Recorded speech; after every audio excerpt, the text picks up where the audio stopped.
Bonsoir à tous, j'espère que vous allez bien. Donc on se retrouve ce soir pour un nouveau live. Donc cette semaine, vous l'avez compris, c'est multi-thème. Ça veut dire quoi multi-thème? Tout simplement, je regroupe toutes les thématiques du code de la route dans une seule série de 10 questions. D'accord? Donc ça va me permettre un petit peu de voir sur quelle thématique vous avez des soucis. Pour ensuite, bien évidemment, programmer les prochains lives. Du coup, pour ce soir, n'oubliez pas, lorsque vous participez au live, le mieux c'est toujours d'être sur ordinateur ou sur tablette parce que malheureusement sur téléphone c'est un petit peu petit. Si jamais vous voyez flou, allez bien dans les réglages de votre vidéo et mettez-vous en 720p sur YouTube. Et pareil, allez bien dans les réglages de votre chat pour vous mettre en chat en direct. Une fois que c'est fait, vous me dites que vous êtes prêts dans le chat, comme ça on peut commencer la série de ce soir. Donc la série de ce soir, attention, elle est quand même assez difficile, d'accord? Donc on va voir beaucoup de choses ce soir, donc n'hésitez surtout pas à prendre des notes si besoin, d'accord? Alors n'hésitez pas à me dire si vous ne me voyez pas bien ou si vous ne m'entendez pas bien. Normalement, tout est bon. Je mets le son au max. Hop là.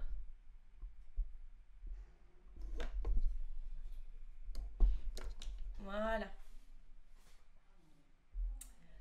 Ok. C'est bon pour tout le monde, vous m'entendez bien? Nickel. Alors, je disais, je vois que vous êtes prêts, donc dans le chat, on va pouvoir commencer notre série de ce soir. Donc, on l'a dit, multi-thème, ça va regrouper plusieurs thématiques du code de la route. Et les questions de ce soir, attention, sont assez difficiles. On va voir vraiment beaucoup de notions différentes. D'accord? Donc, c'est parti, on y va pour notre série. Question 1. À 110 km/h, je parcours toutes les secondes environ. Réponse A, 30 mètres. Réponse B, 60 mètres.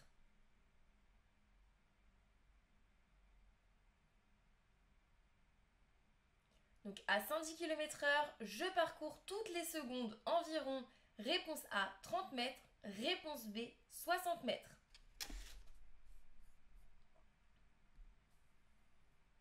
Ok, alors pour ceux qui ne connaissent pas le principe, excusez-moi, mais vous devez répondre soit A, soit B dans le chat, d'accord? Donc je pose les questions, vous répondez à travers le chat, donc A, B, C ou D, et ensuite je sélectionne les réponses les plus données dans le chat, et bien sûr, je vous apporte une correction. Si vous avez des questions sur la série, n'hésitez surtout pas à me les poser donc à travers le chat. Si vous avez des questions qui sont en dehors de la série, vous pourrez me les poser du coup à la fin. On aura 5-10 minutes pour que je puisse répondre à toutes vos questions. Ok, donc je vois en majorité la réponse B. Hop, donc je sélectionne la réponse B. Valider. Aïe, aïe, aïe, aïe. Donc mauvaise réponse pour ceux qui m'ont donné la réponse B. Donc c'était réponse A pour la première question. À 110 km/h, je parcours toutes les secondes environ 30 mètres. Alors, comment je sais quelle distance je vais parcourir pendant justement une seconde? Alors, en une seconde, qu'est-ce qu'on fait? D'accord? Donc, en une seconde, c'est le temps de réaction. Il faut savoir que le temps de réaction est égal justement à une seconde. D'accord? Donc là, en l'occurrence, dans cette question, c'est une question déguisée pour vous demander, donc, pendant le temps de réaction, combien de mètres vous allez parcourir à 110 km/h. D'accord? Donc, pour ça, vous devez justement calculer votre temps de réaction. Alors, je vois qu'il y a plusieurs personnes qui me disent qu'ils m'entendent pas bien au niveau du micro. Alors, il faut que je trouve une solution pour le rapprocher. Je peux pas le rapprocher plus après. Hop. Voilà. Je vais faire comme ça. Donc, je disais, ici, en gros, c'est une question un petit peu déguisée pour voir si vous savez ce que c'est que le temps de réaction. Donc, il faut savoir que le temps de réaction est égal justement à une seconde. Donc là, on vous parle du temps de réaction et on vous demande en une seconde combien de mètres vous allez parcourir à 110 km/h. Donc pour ça, vous devez faire votre calcul. Donc le calcul, c'est quoi? Je circule à 110 km/h. D'accord? Hop. Donc je vous prépare le... Hop là. Donc je circule du coup à 110 km/h. D'accord? vous devez prendre toujours le chiffre des dizaines. Là, vu que c'est 110, vous devez récupérer du coup votre 11. D'accord? Donc, je récupère le 11 et que je vais multiplier du coup par 3. Parce que 3, c'est pour justement notre temps de réaction. D'accord? Et ça va vous donner le calcul à faire pour savoir combien de mètres vous allez parcourir donc à 110 km/h. D'accord? Donc, vous faites 11 fois 3. D'accord? Donc, ça, c'est pour le calcul du temps de réaction. D'accord? Alors, pour le code de la route, vous avez 3 calculs à connaître par cœur. D'accord? Donc, c'est le temps de réaction, la distance de sécurité et la distance d'arrêt. C'est les 3 seuls calculs que vous devez connaître par cœur. Alors, moi, je vais vous donner un moyen mémotechnique de retenir justement ces 3 calculs. D'accord? Ces 3 calculs-là, c'est toujours la même chose, toujours le même principe de calcul. Je prends le chiffre des dizaines à l'allure à laquelle je circule et ensuite je multiplie donc soit par 3, soit par 6, soit par lui-même. Alors, attention, je m'explique. Alors, le 3, il sort d'où? Le 3, il sort, c'est des experts de la sécurité routière et de la route qui ont justement fait ce calcul pour que ça soit le plus simple possible pour vous, pour vous donner un petit peu un ordre d'idée. D'accord? Donc, il sort de là le 3. Ce sont des experts qui l'ont trouvé, c'est pas moi. Alors, du coup, on a dit notre moyen mémotechnique. Alors, les habitués du live, vous le connaissez déjà, je vois dans le chat, donc RSA, effectivement, donc RSA, 3, 6 et lui-même. Pourquoi RSA 3, 6 lui-même? Parce que on va prendre toujours le même fonctionnement de calcul, d'accord? Le R pour le temps de réaction, qu'on va multiplier du coup par 3. Donc il faut savoir que le calcul du temps de réaction, c'est x 3. Le calcul de la distance de sécurité, S pour sécurité, on va le multiplier par 6. D'accord? Donc la distance de sécurité, pour connaître votre distance de sécurité, vous allez devoir multiplier obligatoirement par 6. Et la distance d'arrêt, vous allez multiplier par lui-même. Donc lui-même, ça veut dire que par exemple à 110 km/h, vous allez faire 11 fois 11. D'accord? C'est ça par lui-même.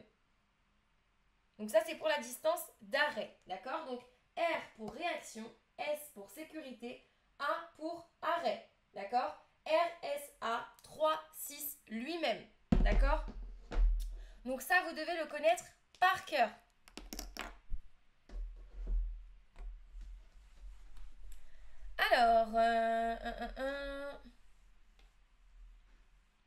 Alors, Mélinda, tu me dis, est-ce que le jour de l'examen, on nous demandera à chaque fois la distance parcourue en 1 seconde ou ça peut être 2-3 secondes? Alors, on va toujours te demander 1 seconde si c'est le temps de réaction et si c'est la distance de sécurité, du coup, ça va être 2 secondes. Donc, ça sera soit 1 seconde, soit 2 secondes. Si c'est 2 secondes, ça veut dire que c'est le calcul de la distance de sécurité qu'on te demande. Si c'est 1 seconde qu'on te demande, c'est forcément le temps de réaction. D'accord? Donc RSA 3, 6 lui-même, si vous retenez ça, au moins vous êtes sûr de ne plus vous tromper.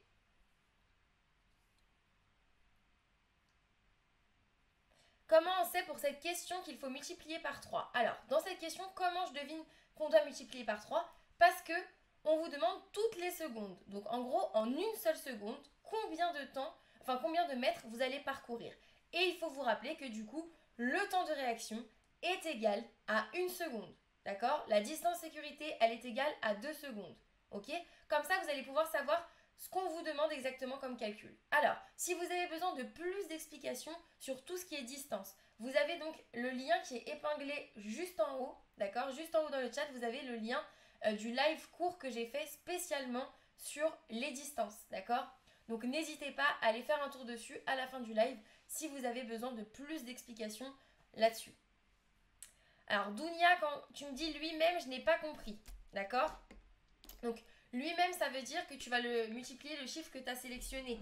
D'accord? Donc, si tu roules à 110 km/h, tu vas récupérer donc le 11, hop, et tu vas faire 11 fois 11. Si c'est 50 km/h, tu récupères le 5 et tu fais 5 fois 5. D'accord? C'est ça lui-même. C'est que le chiffre que tu as récupéré, le nombre ou le chiffre que tu as récupéré, tu le multiplies par lui-même, donc par le même chiffre. Donc 11, ça fait 11 fois 11. 5, ça fait 5 fois 5. C'est ça par lui-même. Zakia, tu me dis quand c'est 2 secondes, on calcule quoi? 2 secondes, c'est la distance de sécurité.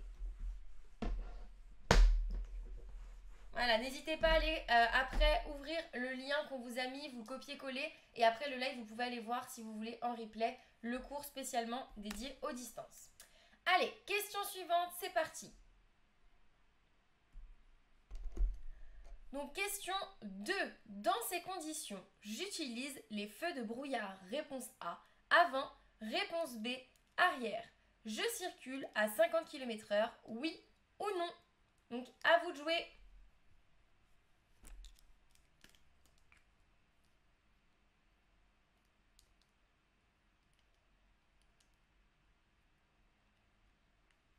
Ok, donc le temps que vous répondiez, moi je prépare déjà la correction.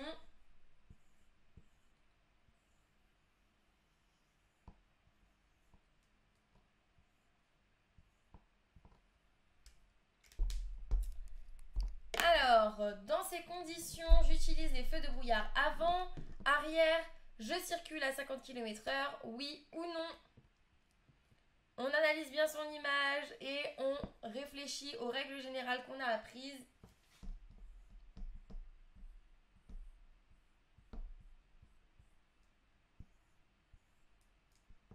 Donc, hop.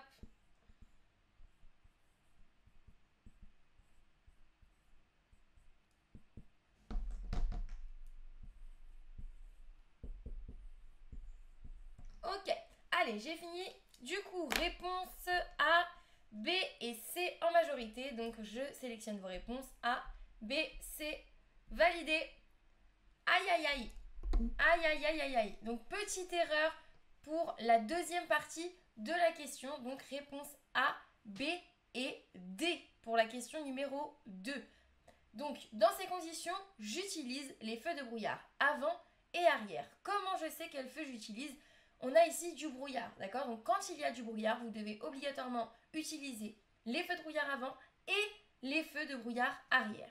Alors, pour ceux qui ne connaissent pas encore mon moyen mémotechnique, je vais vous le donner.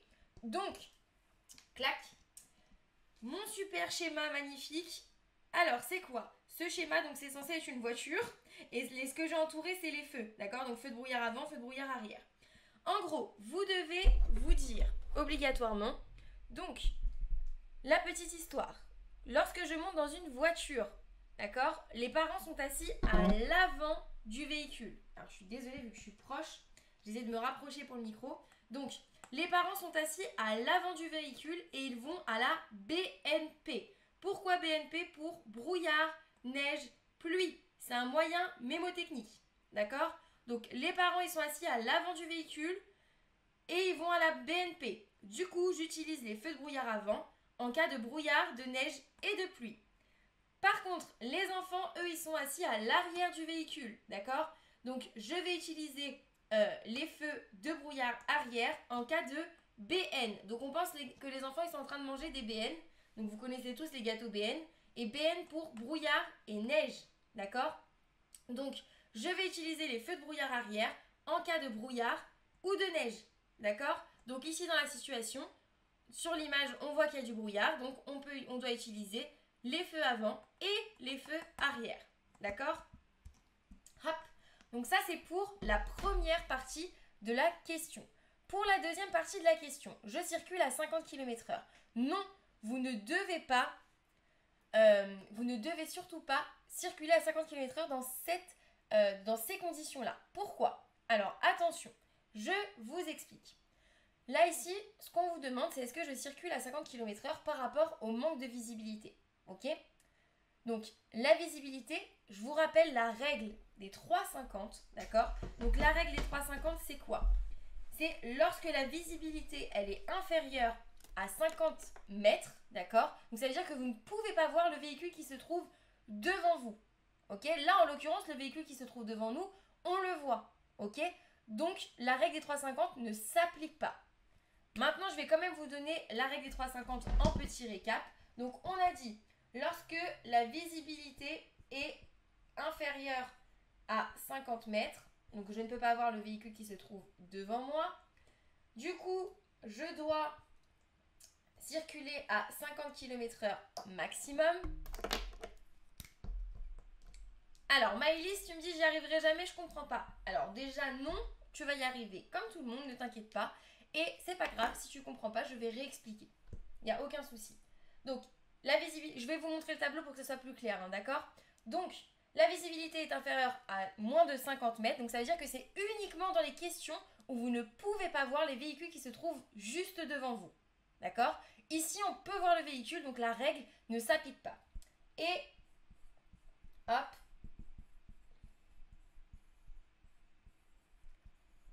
Voilà, j'ai fini d'écrire. Du coup, pour la deuxième partie de la question, je vous parle du coup de la règle des 3,50. La règle des 3,50, c'est quoi? C'est lorsque la visibilité elle est inférieure à 50 mètres. Donc je répète, c'est quand vous ne pouvez pas voir le véhicule qui se trouve devant vous. Du coup, votre limitation de vitesse, c'est 50 km/h, peu importe le type de route sur lequel vous circulez, d'accord? Et votre distance de sécurité doit être obligatoirement de 50 mètres avec le véhicule qui se trouve devant vous. D'accord?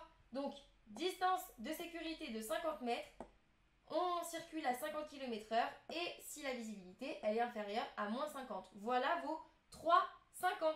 D'accord? 1, 2 et 3, 50 km/h.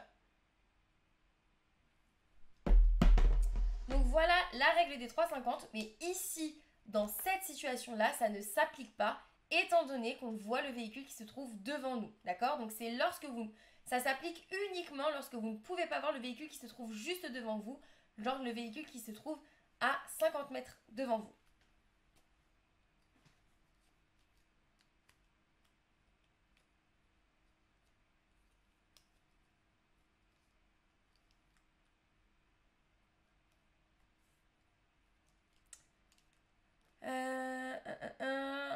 Alors, est-ce que c'est un peu plus clair ou pas pour vous? J'ai pas compris la règle des 3,50. Ok, alors, je réexplique. Je vais essayer d'expliquer d'une autre façon. La règle des 3,50, c'est lorsqu'il y a beaucoup de brouillard, d'accord? Qu'il y a beaucoup de brouillard ou alors qu'il neige très très fortement ou qu'il pleut très très fortement, d'accord? Dès que vous ne pouvez pas voir en fait ce qui se passe devant vous, en gros pour faire simple, si vous ne pouvez pas voir ce qui se passe devant vous, vous devez justement appliquer cette règle, d'accord? Donc si vous ne pouvez pas voir ce qui se passe parce qu'il y a une mauvaise visibilité à cause du temps, donc brouillard, très très forte pluie ou forte neige, d'accord? Vous devez obligatoirement rouler à 50 km/h, d'accord? Et respecter une distance de sécurité de 50 mètres, d'accord? Voilà ce que vous devez vous dire. Si vous ne voyez pas ce qui se passe devant vous, vous devez respecter obligatoirement cette règle, peu importe la route sur laquelle vous circulez, que ce soit sur autoroute, en agglomération, hors agglomération, c'est toujours 50 km/h, grand maximum si vous ne voyez pas ce que vous faites, enfin ce qui se passe devant vous. Et je peux vous assurer que lorsque vous serez en conduite, vous n'allez pas voir ce qui se passe devant vous, donc forcément, vous allez avoir peur et vous ne pourrez pas circuler au-dessus de 50, c'est impossible. Donc Amalie, tu me dis, ça veut dire qu'ici on peut rouler au-dessus de 50 km/h vu qu'on voit la voiture. Exactement, c'est ça.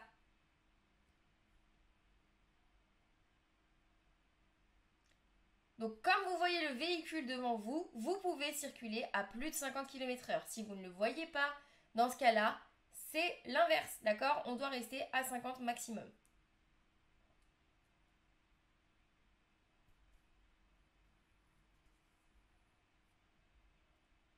Alors,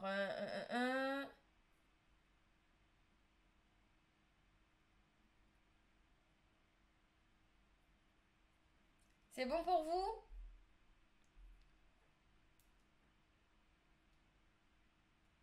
Allez, question suivante, c'est parti.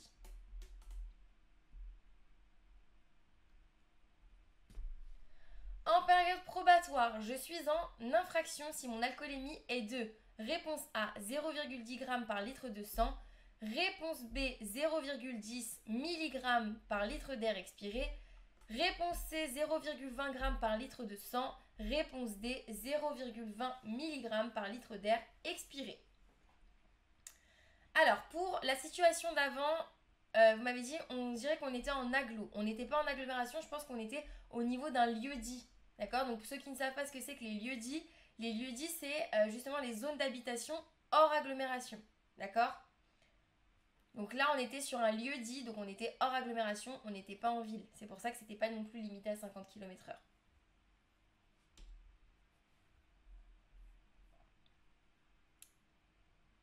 Donc en période probatoire, je suis en infraction si mon alcoolémie est de réponse A 0,10 g par litre de sang, 0,10 mg par litre d'air expiré, réponse C 0,20 g par litre de sang ou réponse D 0,20 mg par litre d'air expiré. Donc vous me dites dans le chat donc B et C. B, C et D. En fait, vous n'êtes pas du tout d'accord sur cette question. Alors, je vois plus de réponses B et C. Je laisse le temps au petit dernier de répondre.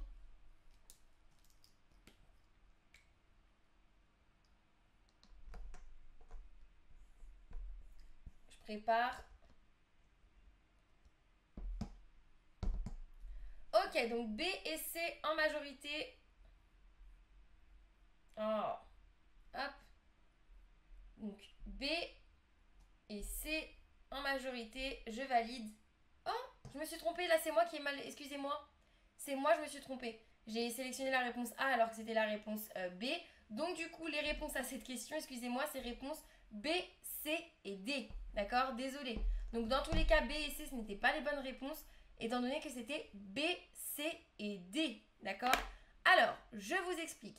Déjà, dans un premier temps, en période probatoire, c'est lorsque vous venez juste d'avoir votre permis de conduire. Lorsque vous êtes en période probatoire, vous avez le droit à 0 verre, d'accord? Donc, vous allez être en infraction à partir du moment où vous êtes à 0,20 g par litre de sang, d'accord? Hop, ça veut dire que à 0,19, vous y êtes encore. Alors, pour ceux qui me disent pas compris, attendez, j'ai pas encore expliqué. Donc, hop là, et je suis en train juste de préparer.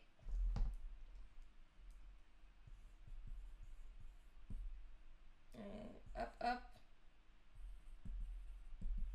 Voilà. Alors, donc, je m'explique. B, C et D. Alors, il faut savoir déjà dans un premier temps, votre limite c'est 0,19. À partir de 0,19, vous pouvez encore conduire, d'accord? À partir de 0,20 g par litre de sang, vous êtes en infraction quand vous êtes en période probatoire, d'accord? Donc, il faut savoir que 0,20 g par litre de sang, c'est égal à 0,10 mg par litre d'air expiré, d'accord? Donc, c'est très très simple. Vous vous dites que toujours, c'est la moitié, d'accord? Le sang est plus lourd que l'air, d'accord? Donc, c'est toujours la moitié. Le plus petit chiffre, ça sera pour l'air.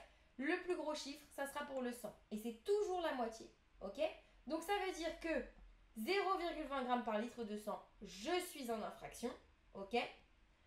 0,10, donc réponse B, 0,10 mg d'air expiré, je suis en infraction. Et si je suis en infraction à 0,10, je suis forcément en infraction à 0,20 également. D'accord?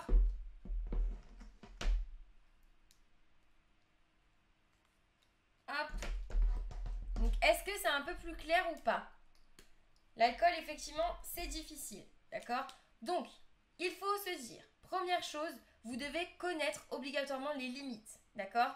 Donc, à combien je suis en infraction quand je suis en période probatoire? 0,20 g par litre de sang. Ok? C'est cette information-là que vous devez obligatoirement connaître par cœur en premier. Ok? Donc 0,20, je suis en infraction. D'accord? Donc forcément 0,19, je suis encore bon. C'est ça que j'ai mis le petit V. Ok? Du coup, ensuite, ce que vous devez savoir en deuxième point. Premier point, je suis en infraction à 0,20. Deuxième point que je dois connaître par cœur. Je dois me dire que c'est toujours la moitié. Le chiffre que je vais avoir en sang sera toujours la moitié. Le chiffre qui sera en air expiré sera toujours la moitié du sang. D'accord? On est d'accord que la moitié de 20, c'est bien 10. Donc, le petit chiffre, le plus petit chiffre, ça sera toujours l'air. Et le plus grand chiffre sera toujours le sang. Moi, ce que je me dis, c'est que le sang, il est plus lourd que l'air. Donc, forcément, le plus gros chiffre, ça sera pour le sang. Ok? Donc, voilà comment vous devez réfléchir, d'accord? Je suis désolée, c'est assez compliqué même pour moi. Il y a tellement de chiffres et d'air expiré de sang que c'est pas facile à expliquer. Mais j'espère que c'est un peu plus clair, d'accord? Première information, je suis en infraction à 0,20, d'accord? Par le sang. Deuxième information, je dois savoir que l'air, c'est toujours la moitié du sang. Et voilà, une fois que je sais ça, maintenant je peux répondre à mes questions. Hop, alors...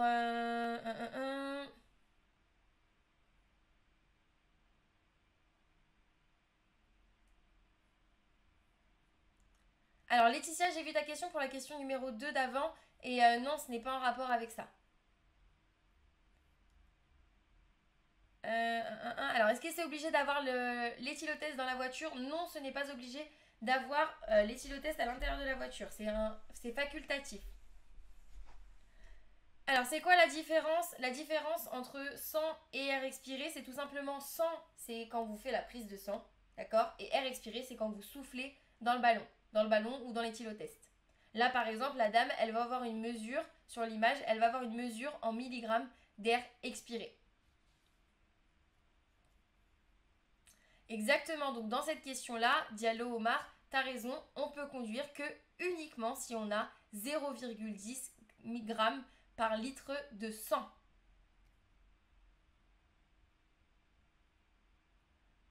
Les réponses pour cette question, c'est B, C et D.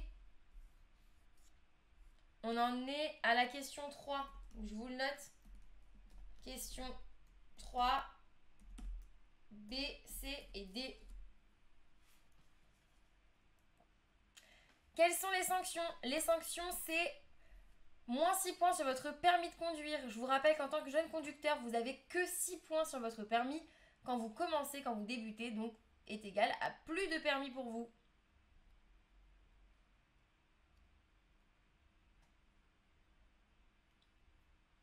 Alors, pour ceux qui voient flou, n'oubliez pas, allez bien dans les réglages de votre vidéo et vous vous mettez en 720p.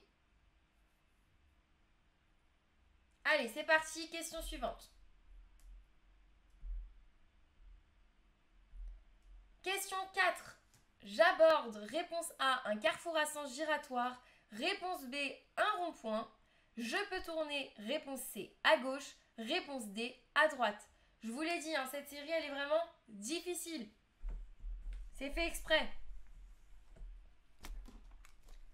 Donc ici, on aborde un carrefour à sens giratoire ou un rond-point. Je peux tourner donc à gauche ou à droite.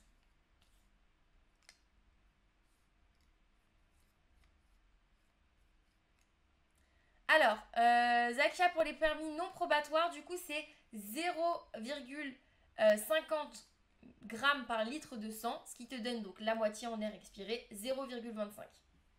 Donc 0,25 d'air expiré, 0,50 grammes par litre de sang.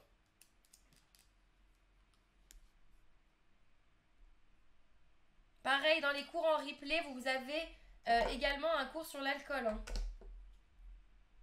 Hop, je zoome le panneau.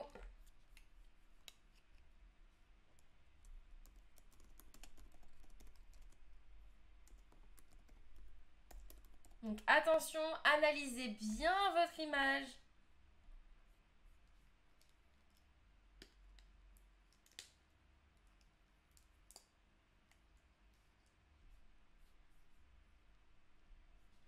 Hop. Donc j'aborde. Réponse A, un carrefour à sens giratoire. Réponse B, un rond-point. Je peux tourner à gauche ou à droite.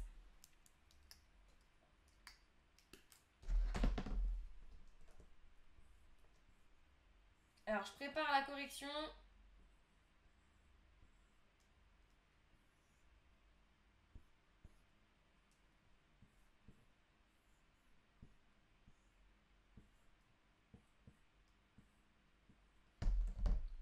Alors, réponse B et D en majorité dans le chat.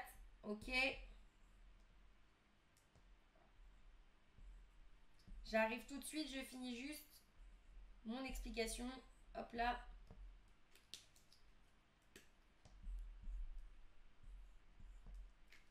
Ok, alors, donc réponse B et D. Hop là, hop, validé. Donc, bonne réponse pour tous ceux qui m'ont donné les réponses B et D. Et je vois qu'il y a eu aussi beaucoup de réponses A et D. Je sais que la différence entre un carrefour à sens giratoire et un rond-point, c'est pas acquis. C'est quelque chose qui est quand même très difficile à comprendre, enfin à savoir si on ne connaît pas la règle, d'accord? Et si on ne sait pas les différencier. Pareil, vous avez un cours en replay sur la différence entre un rond-point et un carrefour à sens giratoire. Donc n'hésitez pas à aller regarder donc sur votre compte Ornicar dans l'espace leçon et live, d'accord? En dessous ma photo, vous allez avoir les replays. Du coup, ah bah c'est super, ma collègue elle vous l'a mis dans le chat, vous n'avez plus qu'à cliquer dessus si vous voulez. Du coup, pour cette question, je vais quand même bien évidemment vous expliquer. Alors, la différence entre un carrefour à sens giratoire et un rond-point, c'est quoi? Un carrefour à sens giratoire, c'est ce que vous voyez la plupart du temps. C'est ce premier cas de figure. Il y a un cédé le passage à l'entrée du giratoire, d'accord? Ça, c'est un carrefour à sens giratoire. Un rond-point, c'est l'inverse. Il n'y a pas de marquage au sol ici, il n'y a pas de panneau de céder le passage, d'accord? Quand on regarde bien notre image, d'accord, si on zoome bien, vous pouvez voir que au niveau de l'anneau, il n'y a pas du tout de marquage au sol, d'accord? Donc, c'est un rond-point. Première chose pour pouvoir l'identifier, d'accord? Donc, il n'y a pas de marquage au sol. On vous dit la différence entre un giratoire et un rond-point, excusez-moi. Donc, on a vu, la différence, c'est le marquage au sol. Ça va nous donner quoi? Ça veut dire que moi qui arrive ici, je vais devoir m'arrêter pour laisser passer le véhicule qui circule déjà dans le giratoire. D'accord? Donc ça, c'est le carrefour à sens giratoire, ce que vous avez l'habitude de voir. Par contre, le rond-point, là, ça va être l'inverse. D'accord? Ça va être moi, lorsque j'arrive au niveau du rond-point, qui va être prioritaire. Donc, je vais passer en première. Et le véhicule ici va devoir s'arrêter pour me laisser passer. D'accord? Donc, ici, hop, on vous dit attention, danger, priorité à droite. Pourquoi on vous dit attention, danger, priorité à droite? Parce que une fois que vous allez être inséré ici, d'accord? Une fois que vous allez être inséré, vous allez devoir céder la priorité à droite aux véhicules qui arriveront d'ici. Ok? Donc, une fois que vous êtes là, hop, les rôles s'inversent, d'accord? Une fois que vous êtes arrivé ici, vous allez devoir vous arrêter pour laisser passer ce véhicule-là et vous passerez donc après. C'est pour ça qu'on vous a mis un panneau avant. Attention, danger, priorité à droite, d'accord? À la prochaine intersection ici, vous ne serez pas prioritaire. Vous allez être prioritaire là, mais pas là, ok? Et ensuite, en dessous, vous allez avoir donc un panneau interdiction de tourner à gauche. Donc pour répondre à la deuxième partie de la question, c'est facile. Je n'ai pas le droit de tourner à gauche, le panneau me l'interdit, donc je pourrais tourner à droite. D'accord? Alors, Morgane, tu me dis j'ai pas compris. Ok, je réexplique une dernière fois. Après, si vous voulez plus d'explications, vous avez juste à cliquer sur le lien en haut qui est épinglé. Donc, je répète une dernière fois pour tout le monde. Écoutez bien, s'il vous plaît. Vous avez donc la différence entre un carrefour à sens giratoire et un rond-point. D'accord? Donc, ce que vous avez l'habitude de voir, la plupart du temps, ce qu'on voit le plus, c'est les carrefours à sens giratoire. Juste, tout le monde les appelle les ronds-points, mais ça ne s'appelle pas comme ça. Ça s'appelle un carrefour à sens giratoire. C'est lorsqu'il y a un cédé le passage à l'entrée du giratoire. Ok? Donc, s'il y a un cédé le passage, ça veut dire que je dois m'arrêter pour laisser passer celui qui circule ici. D'accord? Donc, il passe en premier, je passe en deuxième. Je vais zoomer au max. Hop là. Un rond-point, du coup, c'est l'inverse. Le rond-point, il n'y a pas de marquage au sol au niveau de l'entrée. D'accord? Ça veut dire que je suis prioritaire. Je rentre sur le rond-point. Donc, je suis prioritaire, je passe la première. Et le véhicule qui circulait dans l'anneau va devoir s'arrêter pour pouvoir me laisser passer. D'accord? Et j'expliquais du coup que dans la question, vous aviez un panneau attention priorité à droite. C'est justement pour vous expliquer que lorsque vous allez être inséré ici, vous allez devoir vous arrêter pour laisser passer les véhicules qui arrivent de votre droite. D'accord? Donc voilà toute l'explication. Hop là. Donc, marquage au sol du cédé le passage. S'il y a un cédé le passage, c'est un carrefour à sens giratoire, que ce soit marquage au sol ou panneau. S'il y a un cédé le passage, c'est un carrefour à sens giratoire. S'il n'y en a pas, c'est un rond-point. Donc, priorité à droite dedans.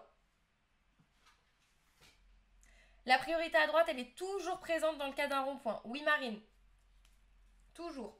Rond-point égale priorité à droite.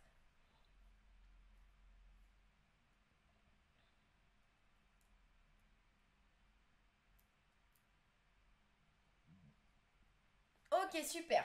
Bravo. Morgane, t'as enfin compris, donc je suis contente. Ok, ça a l'air d'être un peu plus clair pour tout le monde. On passe à la question suivante. La distance d'arrêt comprend, réponse A, la distance de freinage, réponse B, la distance parcourue pendant le temps de réaction, réponse C, l'intervalle de sécurité. Ah, de rien, merci à vous. Je suis trop contente quand vous réussissez enfin à comprendre parce que je sais que c'est des trucs qui sont vachement difficiles à comprendre. Donc quand vous me dites que vous avez enfin compris, vous savez même pas comment je suis heureuse. Donc la distance d'arrêt comprend la distance de freinage, réponse A. Réponse B, la distance parcourue pendant le temps de réaction. Réponse C, l'intervalle de sécurité.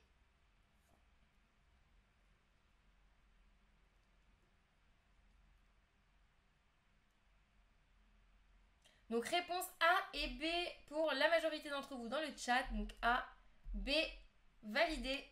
Ah, bonne réponse. Donc la distance d'arrêt, ça comprend effectivement la distance de freinage et la distance parcourue pendant le temps de réaction.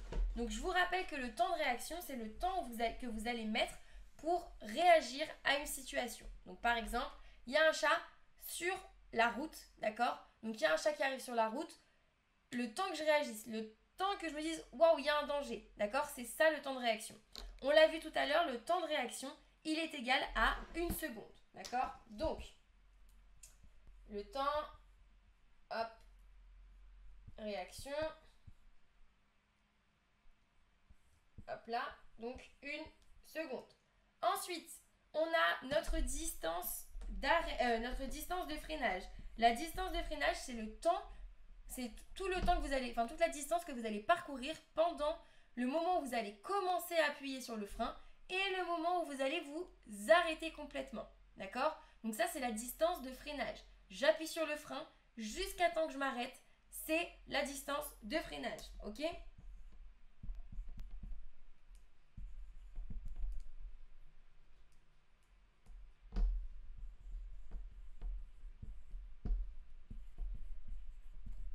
Hop là.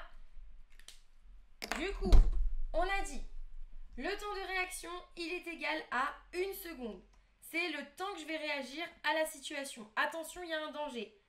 Par exemple, donc, il y a un chat sur la route.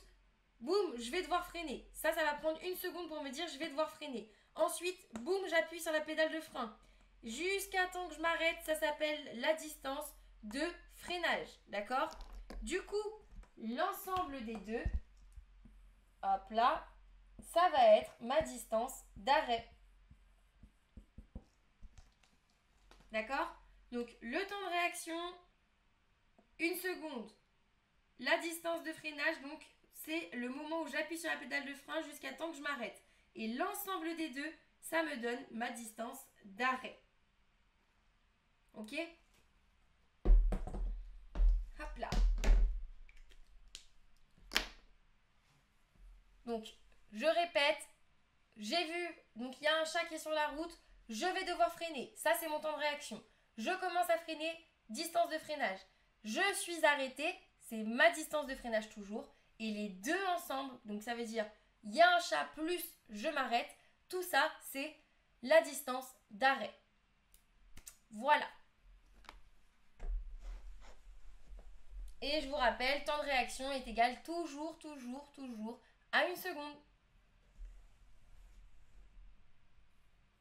Alors, d'ailleurs, petit rappel, le temps de réaction ne peut jamais diminuer, d'accord? C'est toujours 1 seconde minimum. Par contre, attention, il peut augmenter si jamais vous avez consommé de l'alcool, des stupéfiants, des médicaments, d'accord? Donc ça, votre temps de réaction, il peut augmenter, mais jamais diminuer.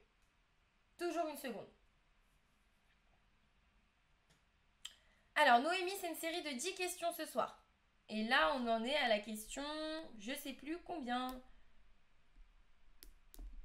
Je sais plus à quelle question on en est à la question 5. On est en retard. Bon, faut que je me dépêche. Allez, on passe à la suite. Il n'y a pas de calcul de distance de freinage, Maria. C'est pour ça que je ne voulais pas donner dans les calculs. Il n'y a pas de calcul pour la distance de freinage.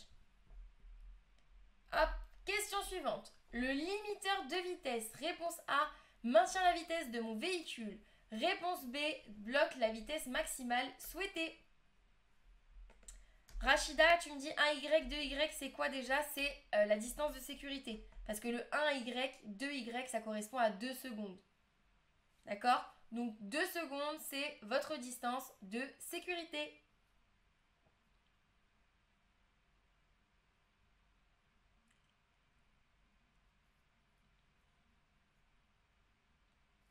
Donc le limiteur de vitesse, réponse A, maintient la vitesse de mon véhicule. Réponse B, bloque la vitesse maximale souhaitée. Alors ne vous découragez pas, tous ceux que je vois dans le chat qui me disent je vais jamais y arriver et tout. Ce soir vraiment je vous ai fait une série qui est vraiment très difficile. C'était voulu, hein. D'accord? C'était voulu, c'était vraiment pour pouvoir vous apporter tous mes petits moyens mémotechniques, toutes ces choses un peu difficiles à apprendre. C'était vraiment important pour moi de vous expliquer. Je ne veux pas voir de je suis trop nul dans le chat non plus. Interdiction de me dire ça. Personne n'est nul, d'accord? Tout le monde va réussir, je veux vraiment pas de ça. On est là pour apprendre, pour s'aider, d'accord? Moi, je vais tout faire en tout cas, même si je suis à distance, en tout cas, je vais tout faire pour que vous puissiez réussir votre code, vraiment. Et votre permis, bien sûr, mais dans un premier temps, déjà le code. Allez, donc, réponse A ou B en majorité, je sais plus. B en majorité, ok. Je valide. Donc bravo, bonne réponse tous ceux qui m'ont donné la réponse B. Donc le limiteur de vitesse, il va vous empêcher tout simplement de faire un excès de vitesse. D'accord? Donc si jamais je bloque mon limiteur de vitesse à 130 km/h, ça veut dire que je ne pourrai jamais rouler au-dessus de 130 km/h. Même si j'accélère, ça ne va pas aller au-dessus de 130 parce que j'aurais mis mon limiteur et que le limiteur, il est là pour m'empêcher de faire des excès de vitesse. Donc le symbole du limiteur de vitesse, c'est celui que vous voyez au-dessus, d'accord? Avec le petit rond. Oh! Comment j'ai fait ça? Non! Non! J'ai fait une bêtise! Oh non! Ah, super. Et bah du coup, c'est déjà la question d'après. Donc s'il vous plaît, ne répondez pas encore. Vous savez quoi? Je vais ouvrir une autre page, comme ça je suis sûre que vous ne regardez pas. Alors, du coup, ne répondez pas encore à la question s'il vous plaît. J'ai pas fait exprès de passer à la suivante. Je sais pas pourquoi ça a bugué. Donc s'il vous plaît, répondez pas encore à cette question. Je veux juste expliquer la différence entre le limiteur et le régulateur de vitesse. D'accord? Donc les deux ne sont pas, ils sont pas dans toutes les voitures. C'est plutôt dans les véhicules récents le limiteur et le régulateur de vitesse. Donc toutes les anciennes voitures, il y en a pas. Le limiteur de vitesse, donc c'est celui qui va m'empêcher de faire un excès de vitesse. D'accord? Donc c'est celui qui va m'empêcher de faire un excès de vitesse. Par contre, le régulateur de vitesse, lui, il va vous permettre de circuler toujours à la même allure, toute seule, sans utiliser vos pédales. Votre voiture va rouler toute seule à l'allure que vous l'aurez programmée. Donc si vous l'avez programmée à 130 km/h, vous allez circuler du coup que à 130 km/h, ni en dessous, ni au-dessus. D'accord? Donc le limiteur, il m'empêche de faire des excès de vitesse. Le régulateur, il va me permettre de rouler tout seul à la même voiture. Ma voiture, elle va rouler toute seule à 130 km/h. Donc, est-ce que c'est bon pour la différence entre le limiteur et le régulateur? Tu peux nous remettre le signe? Non, je suis désolée, j'arrive pas à remettre le signe, mais je vais vous le dessiner. Hein, c'est tout ce que je peux faire, c'est vous le dessiner. Hop. Donc ça faisait un compteur comme ça, tic tic tic tic tic tic, et vous aviez donc un petit rond comme ça. Alors, le symbole du limiteur de vitesse, c'est celui-ci. Donc vous avez un compteur et un espèce de petit panneau. Pourquoi un petit panneau? Pourquoi j'appelle ça un petit panneau? C'est pour le panneau, vous savez, de limitation de vitesse. Les panneaux de limitation de vitesse, ça ressemble à ça, d'accord? Donc c'est pour vous empêcher de faire des excès de vitesse. On vous dit, attention, dans cette situation, tu ne peux pas rouler au-dessus de 50. Et bien là, c'est le même principe. Vu que vous avez un panneau, vous vous rappelez que le limiteur de vitesse vous empêche de faire des excès de vitesse. D'accord?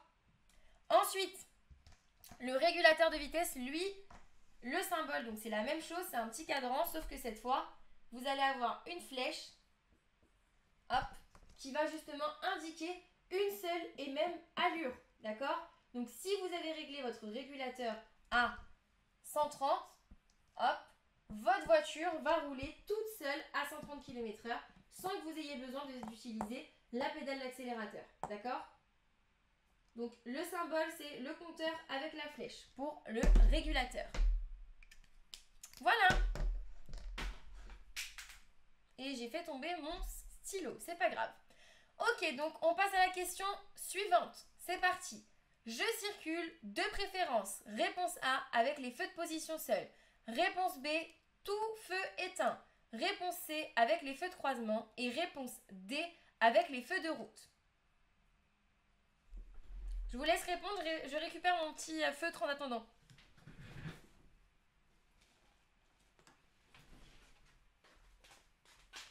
Hop là. Youp, je suis de retour.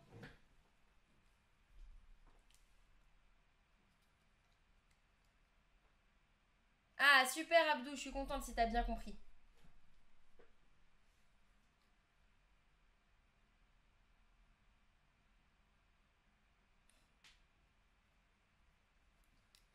Alors, je circule de préférence avec les feux de position seuls. Réponse A. Réponse B, tout feu éteint. Réponse C, avec les feux de croisement. Et réponse D, avec les feux de route. Ok, donc majorité de réponse C. Ok, hop, je valide. Bonne réponse. Donc effectivement, on utilise les feux de croisement dans cette situation. Donc, je me trouve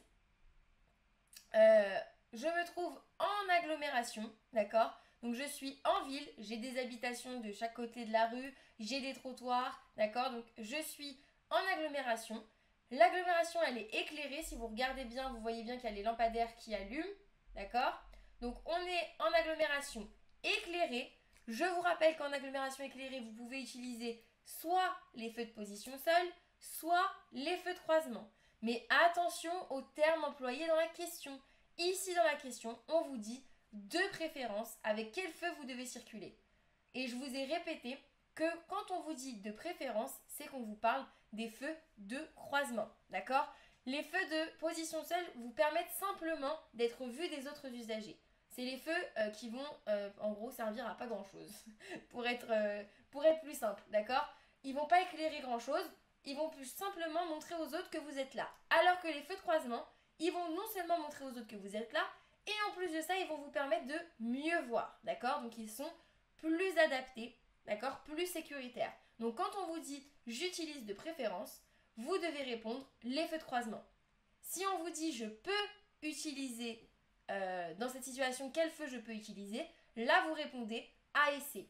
Ok? Donc là c'est une question piège, c'est fait exprès, je l'ai choisi pour ça.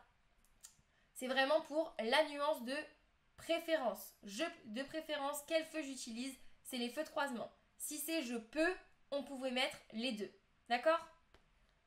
Donc, rappel, feux de position, ils nous permettent simplement de voir, d'être vus. D'accord? Ils ne nous permettent pas de mieux voir vu que ça éclaire pas fort.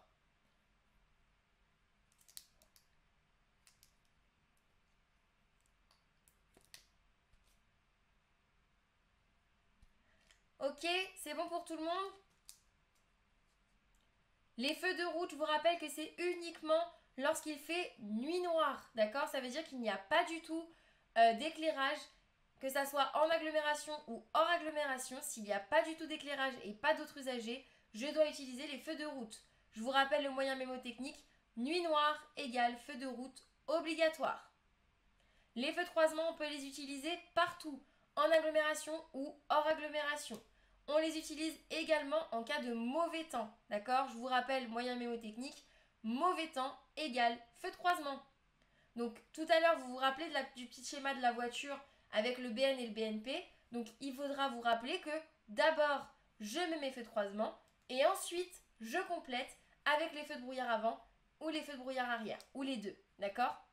Mauvais temps égale feu de croisement. Par exemple, il y a du brouillard, je mets mes feux de croisement, mes feux de brouillard avant et mes feux de brouillard arrière. Quand est-ce qu'on utilise les feux de route? Les feux de route, vous les utilisez en agglomération ou hors agglomération. Vous pouvez les utiliser dans les deux cas, d'accord? À partir du moment où il n'y a personne, d'accord? Donc pas d'autres usagers, pas d'autres voitures. Et à partir du moment où il n'y a aucun éclairage, on voit rien. Nuit noire, feu de route, obligatoire.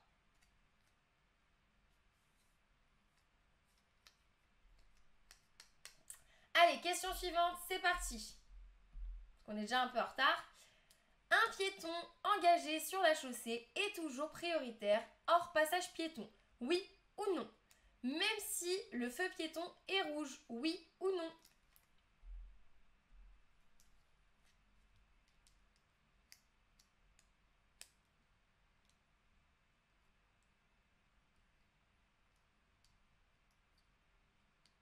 Pareil, vous avez en replay un cours sur les feux, d'accord? Donc vous pouvez aller consulter les cours en replay que j'ai fait donc sur les feux, l'utilisation des feux si vous avez besoin de plus de détails.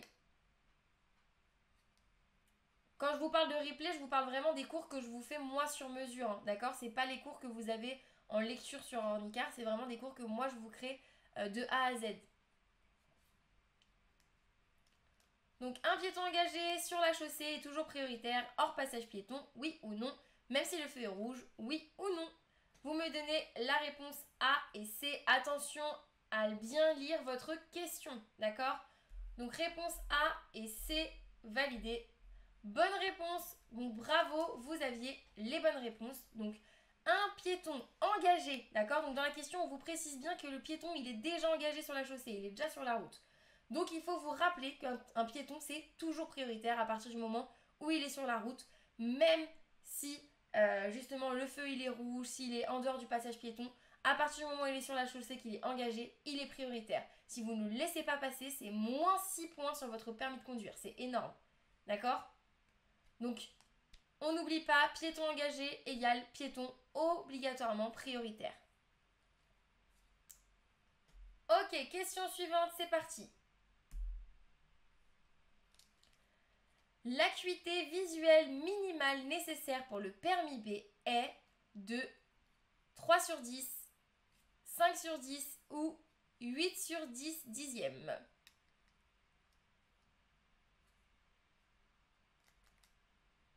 Donc réponse A, 3 dixièmes, réponse B, 5 dixièmes, réponse C, 8 dixièmes.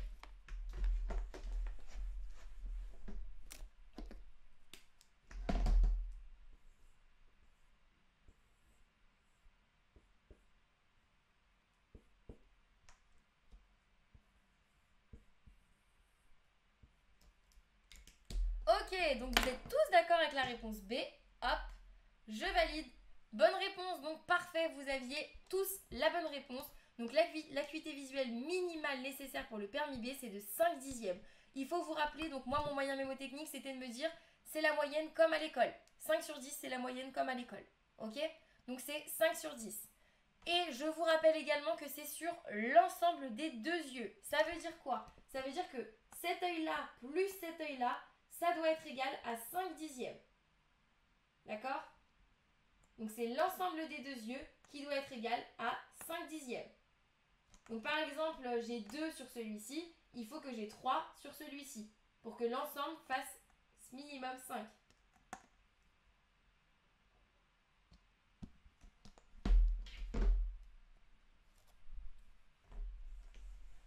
Non Axel, c'est pas une note, c'est juste moi qui vous donne une technique pour retenir. Hein. D'accord? C'est pas une note, c'est juste que moi je vous dis, comme à l'école, vous vous dites que la moyenne c'est 5 sur 10. Pour avoir la moyenne c'est 5 sur 10. Et bah pour pouvoir passer le permis, la moyenne au niveau des yeux c'est 5 sur 10. Pareil. Voilà. Allez, question suivante, c'est parti. Je crois que c'est la dernière question. Oui, c'est la dernière question. Premier sur les lieux d'un accident, je dois dans l'ordre réponse A, protéger, alerter. Excusez-moi. Réponse A, alerter, protéger, secourir. Réponse B, secourir, alerter, protéger. Réponse C, protéger, secourir et alerter. Et réponse D, protéger, alerter et secourir. Ouh là là. J'ai voulu vous donner la réponse directe, je suis désolée.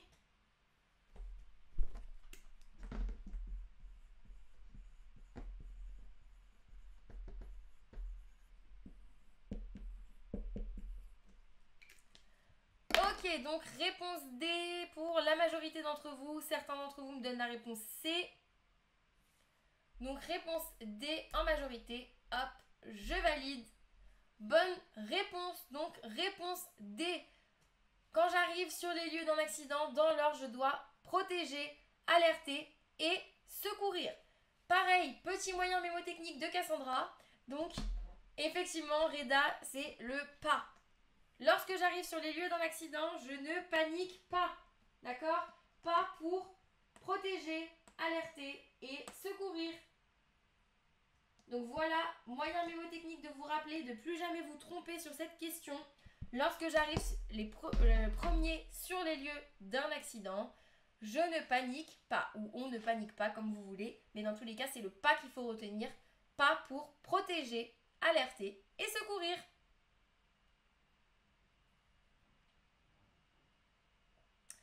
Allez, c'est parti, on va voir notre résultat. Oui, ce soir on a fait 3 fautes, mais comme je vous l'ai dit, même si effectivement on a fait plus de fautes que d'habitude, mais c'était aussi une série qui était super difficile, d'accord? J'ai vraiment fait exprès ce soir de vous faire une série très difficile. J'espère en tout cas qu'avec mes explications, vous avez compris vos erreurs, d'accord? Pareil, n'oubliez pas la technique. Vous devez, peu importe les séries que vous faites, quand vous faites des erreurs, vous devez toujours identifier pourquoi vous avez fait cette erreur. Est-ce que vous ne connaissiez pas l'information? Est-ce que c'est parce que vous avez répondu trop vite ou alors vous avez mis au pif, d'accord? Vous devez identifier pourquoi vous avez eu faux et ensuite comme ça vous allez pouvoir donc soit la retravailler ou soit faire plus attention lorsque vous répondez, d'accord? Ok, donc il est temps pour moi de vous laisser. Encore merci pour votre confiance. Je suis très très contente si j'ai pu vous aider ce soir. C'est vrai que c'était vraiment très très difficile, donc je suis fière de vous. On n'a fait que 3 fautes, donc bravo. Je vous donne rendez-vous donc demain à 18 h pour un nouveau live. Je vous souhaite une très très bonne soirée et je vous dis à demain. Au revoir.